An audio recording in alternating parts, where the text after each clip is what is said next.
So, good evening, everyone. This is a historic occasion. First activity of the Paccaya Foundation. And also, first time I've ever taught a retreat in the English language in Thailand. I think I taught a weekend retreat overseas before. So I'm usually speaking in Thai. So it's new experience for me here in Thailand. And we're going to start off with precept ceremony.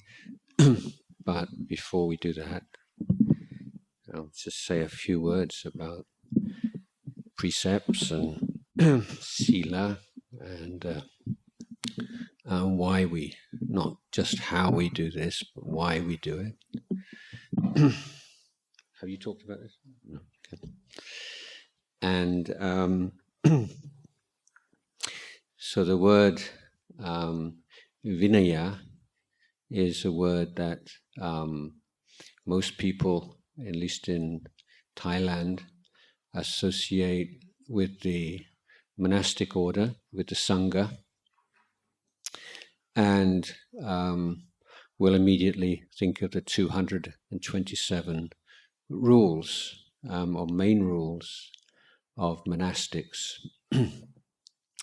In fact, the meaning of Vinaya is much wider, much more comprehensive, and the Buddha himself referred to his teachings most commonly by the word Dhamma Vinaya. So we can summarize very simply that the Dhamma teachings refer to the training and education of the inner world, and the Vinaya of our conduct in the external world. And it's unfortunate that this word Vinaya has been neglected or overlooked so often, because it has led to many distorted representations of Buddhism, most particularly that it's only concerned with the inner reality, and that Buddhist training can lead to passivity, and the idea that the external world and the problems of the external world are not our concern. Our job is to find a way of living within the external world, however it would be, without suffering. In fact, the Buddha taught that we all have responsibility to try to create environments which are as conducive to the practice of Dhamma as possible, conducive to human flourishing as much as is possible. And the one of the main means by which we can accomplish that, at least within our own families and communities, is by a systematic training of our actions and speech. Now, the idea behind it is that we take on certain undertakings, certain kinds of training in order to create the atmosphere within our families and communities which is most conducive to the attainment of our goals and to the preservation and upholding of our values. So in a daily life situation, the 5 precepts form that basic foundation. They are not commandments from on high, but they are trainings that we take upon ourselves. So, for instance, the first precept involves us saying, I undertake the training of conduct through by refraining from hurting and harming others. So it's very important to understand precepts as voluntary undertakings. For instance, if you have a system, religion or cult or of any kind, in which people are compelled to refrain from certain kinds of actions or threatened with physical violence or punishment if they should transgress any particular rule, then that would be maybe would lead to certain peace and order in a community, but it wouldn't be the training or the education of conduct which is laid down by the Buddha, because the sense of taking on these undertakings voluntarily is absolutely essential to it. And to take it on voluntarily means to see the suffering involved in not keeping to a precept, and the virtue and the benefits of living within the precepts. So that these twin reflections accompany us throughout Buddhist training, becomes habitual to us. In everyday language, in English we say pros and cons, seeing the good and the bad points of things, but in particular the long-term, short-term suffering involved in the kind of behavior that we want to abandon, and the value and the freedom from suffering which will result from the abandonment of that kind of behavior. So the underlying idea of the precepts and of creating a vinaya, a shared commitment to certain ways of relating to each other, is that we create an atmosphere of trust and safety. And any kind of opening, any kind of willingness to open up within to uncomfortable, unpleasant things, to let go of things that we are strongly attached to, that can only take place when you feel safe. And so one of the primary goals of a family, of a community, should be that sense of safety and care.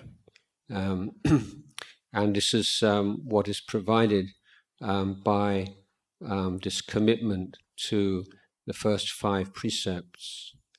Now, in a retreat environment, then our goals are slightly more specific and more elevated, in that we've come together to put some time into working on the Dhamma training, the inner training.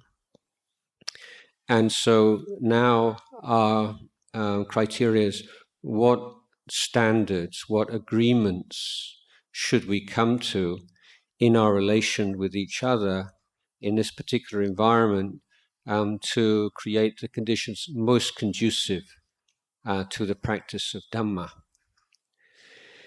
And so the 3rd precept, refraining from adultery and cheating on our partners and loved ones, and betraying trust in marital relations, is the precept of celibacy, and taking a time where, as a layperson, you step back and just put down your whole sexual identity for the duration of the retreat.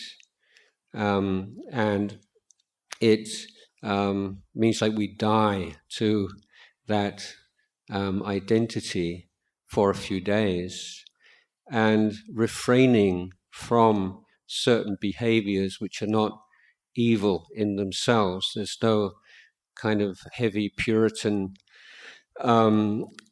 condemnation of sensuality or sexuality as such for the lay Buddhist, except that there is a reminder that sensual and sexual desires are extremely powerful and can easily become obsessive and come out of balance.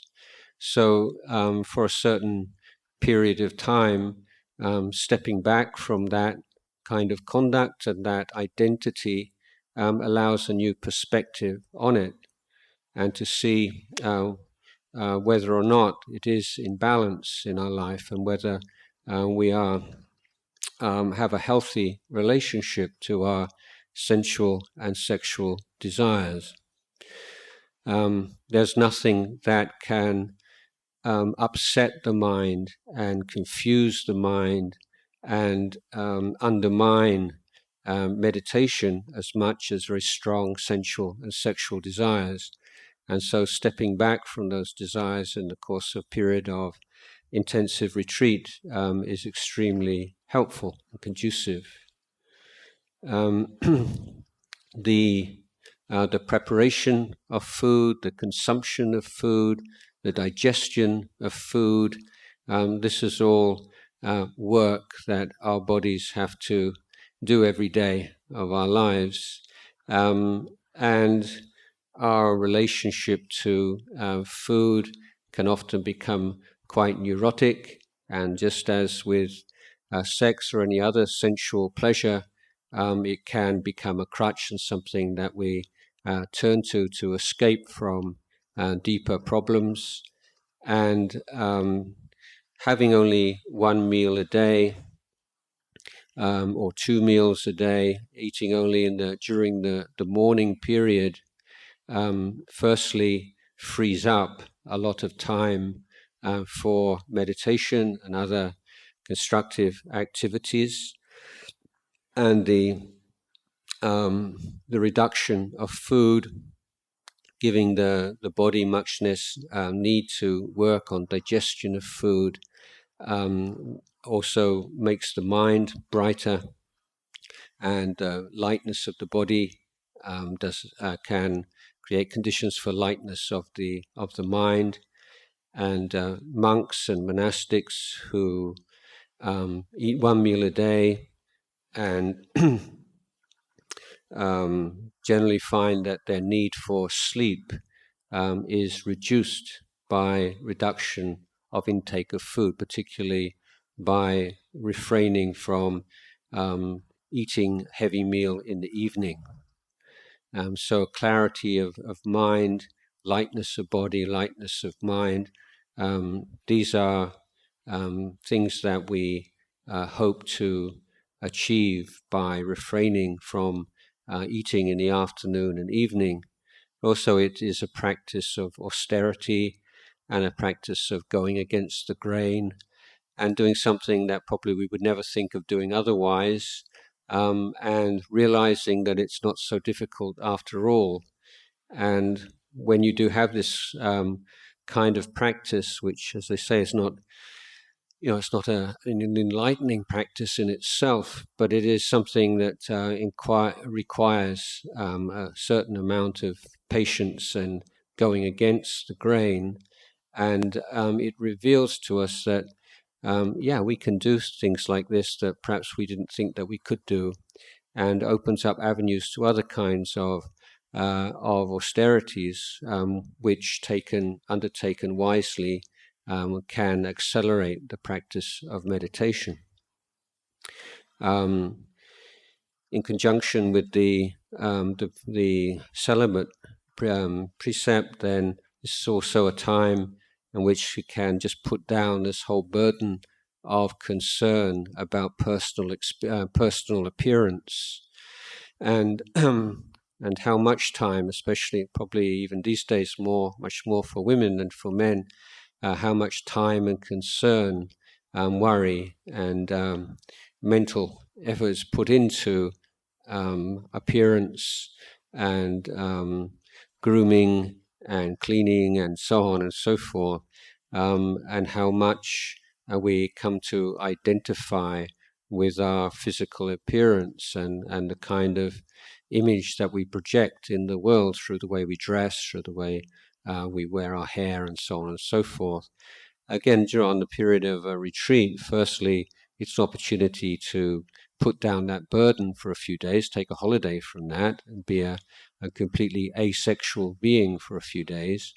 But it's also, again, an opportunity just to step back from habitual behaviors just for a short period of time and assess to what extent that they are balanced and normal, and to what extent perhaps they become obsessive and become too much of a concern for us. The last precept is probably a little bit the one that seems a bit kind of strange, about refraining from high and luxurious beds, and maybe think, well, why is like a high bed any worse than a low bed? It's not really the height or the measurement of the bed, as much as it's an undertaking to relinquish the pleasures of sleep. In that the body, we all need certain amount of sleep. Get sick if we don't.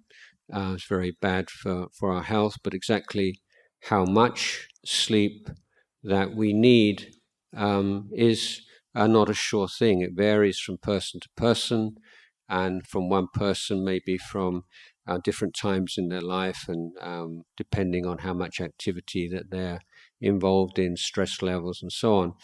But we do tend to use sleep as a way of escaping from unpleasant experiences, and to indulge in sleep. Again, you might think that if you have a very busy and heavy life, then a bit of indulgence in sleep and having a lay-in in the morning is on a weekend is hardly a sinful deed, and I would agree, of course. But during a retreat, the idea is to simplify everything as much as possible, and to come down to basics and to what we really need, rather than what we want and what we like or what we're used to. So a little bit of discomfort, a little bit of going against the grain, not too much, not making a fetish out of it and thinking that we're special because we can do difficult things, but just as a means of getting a little bit out of your comfort zone. And that's a very useful attitude in spiritual life. So the precepts are there for us to reflect on, and they are also objects of mindfulness. So there is often this idea that keeping precepts, then we're ready to embark on the practice of mindfulness. It's a prerequisite for practice, when in fact it is one part of practice. It is mindfulness is not like a quality that just sort of floats, like an awareness that's there in the air, but you have to be mindful of something. You have to have a clear object of mindfulness to create that kind of clarity of mind that is needed. And the precepts provide the first level of pegs for mindfulness, things that prevent you from losing track of where you are and what you're doing and why you're doing what you're doing. So the 8 precepts don't cover everything, and we can still undermine our practice in unnecessary ways, which is why usually in the retreats make a point of keeping silent or keeping to right speech, meaning only speaking when absolutely necessary. Again, this is a very good meditation practice. It's not something, outside of the practice. It's very much a practice in itself. We have so many habits, bad habits, that we've developed in our speech. And to be able to recognize them more easily is not easy. But taking on a practice of refraining from speech for a certain period of time allows us to see that intention to speak, and to see, for instance, how often we speak just to because we find silence uncomfortable, or we're afraid that the people we are with will find our silence uncomfortable. And maybe you've been at home and you're just quietly sitting there and minding your own business, and then somebody says, "Are you angry with me? Is there something wrong?" And all you've done is not speak for a few minutes. In many situations, people read things into silence and make silence seem uncomfortable for everyone. And in fact, you probably know that one of the measures of a healthy relationship is when two people, or more than two people, can be together in silence and quite comfortably. That's a sign of a very mature relationship. Not speaking because they're upset with each other and just turning their back on each other, but not feeling the need to fill in the spaces all the time. So in a meditation retreat, it's like a luxury in that can spend the whole day without saying a word, and no one will take it in the wrong way and think that you're upset or angry with them, and that we can all share this practice of silence together. So there may be exceptions when something needs to be said, but really making this part of your mindfulness practice is notice when you have this intention to speak, and swallow it down, and then just look, what was that? Why did I want to say something? For what purpose? So in terms of gaining a more clearer and honest awareness of what's going on in your mind, the intention to speak is one of the most revealing habits that we have.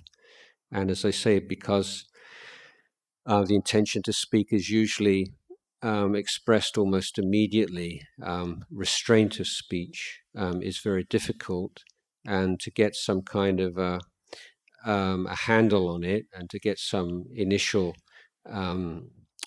experience of how to be more mindful of speech, refraining from speech altogether for a certain period of time is a very good way to begin.